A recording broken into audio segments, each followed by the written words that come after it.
And over here at NW Carbon Designs with this decor bowl that we're copying. We are to the trimming stage. I would walk through all the stuff, but I don't have the waxing agent and everything in front of me to show you guys how to coat the decor bowl and do all that. So I'm going to skip that. I'm still going to put all the stuff in the description, how to click on the link to get all the stuff, to do all the stuff. Only thing I don't have listed on there I think is the acetone. But anyways, so we're to the cutting stage. You know, we did the decor bowl, we coated it and everything upside down so we could form it, and then we coated it a few times, we flipped it over, we coated the inside several times after we cleaned it and everything. Now we're to the trimming stage. Now again, this is wet lay. We didn't vacuum seal this or anything. This is just right off the top of a decor bowl wet lay. It's real simple, just showing you guys the simplest way of carbon copying. So I'm going to move on to trimming. I set this up out here for everybody that wants to do this at home. You know, you don't want to do this stuff in your garage. You don't cut a whole bunch of wood in your garage and leave sand or leave wood particles everywhere. So same with epoxy dust, it just goes up in the air and gets everywhere. So best thing for you if you don't have proper ventilation is to just go outside and cut it outside. Get a good cardboard piece box, cut it up, it's laid out, cut it on top of there. The tools you're going to need to keep it simple is just a simple cutoff wheel. We won't be using this today, but you will use it on some things. It's real simple. It cuts right through it. Just make sure to hold the part and the wheel real well whenever you're cutting. Same way with this one. It's just a simple Dremel tool, rotary tool, with a diamond cutting blade on the end. Same way with this one thing will start walking on you real fast if you don't hold it tight. But what we're going to do is we're going to set it right up here on the edge, and we're going to hold it still, and we're going to trim it by pulling the part. So after we do that, we're going to trim it. We're pretty much just going to trim it right up against the edge, not to the edge, just to the edge where we want to be, just like a ½ an inch off, maybe a ¼ inch, and then we're going to sand it down using the rotary sander here. This guy is awesome. He sands down really, really fast.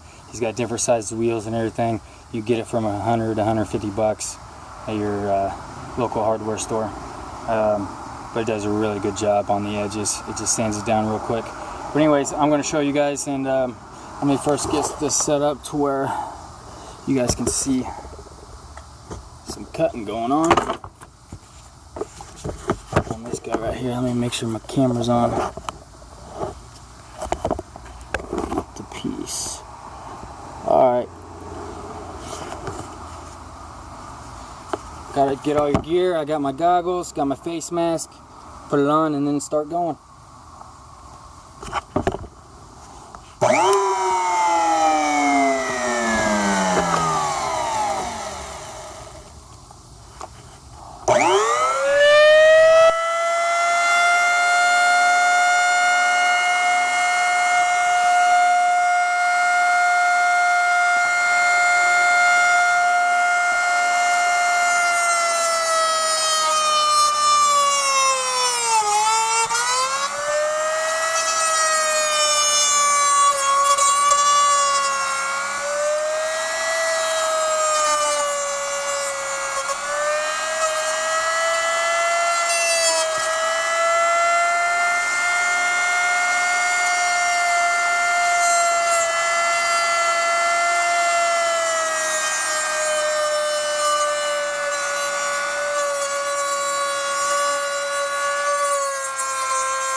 That was not the best cutting performance, but got the job done. Like I said, we're just getting it close to where we can start sanding it down now. And we're just going to sand it down to right inside where our lips are. That shows us on our resin. It shows right where it stops. So we're just going to sand right to the inside of that.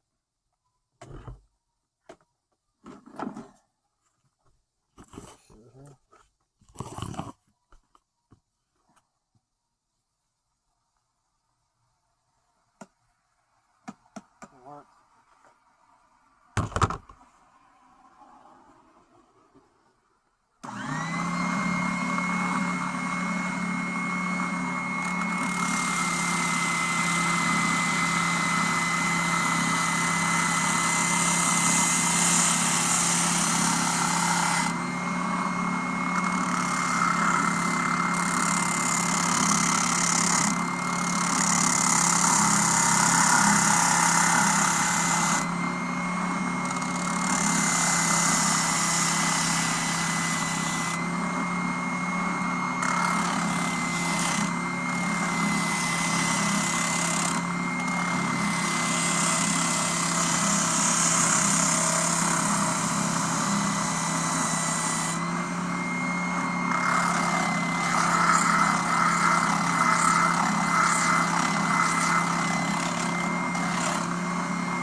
make your edges make sure they're nice and smooth.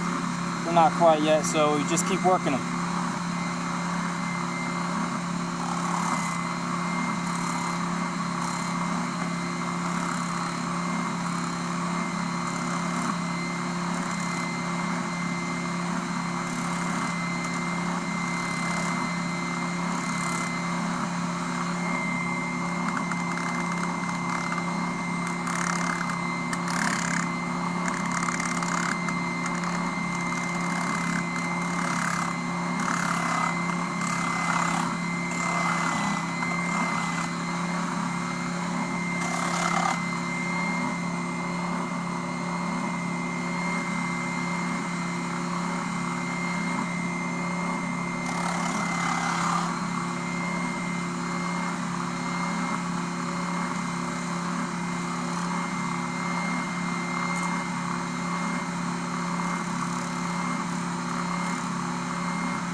Make sure when you're doing this, try not to work off too much.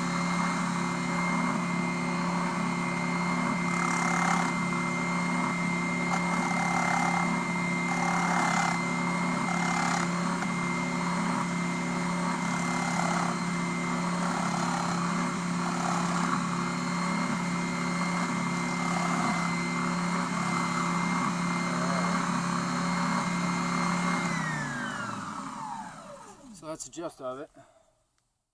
Now we're going to take this inside. We're going to wash it off. And then we're going to see what we got. Over and out.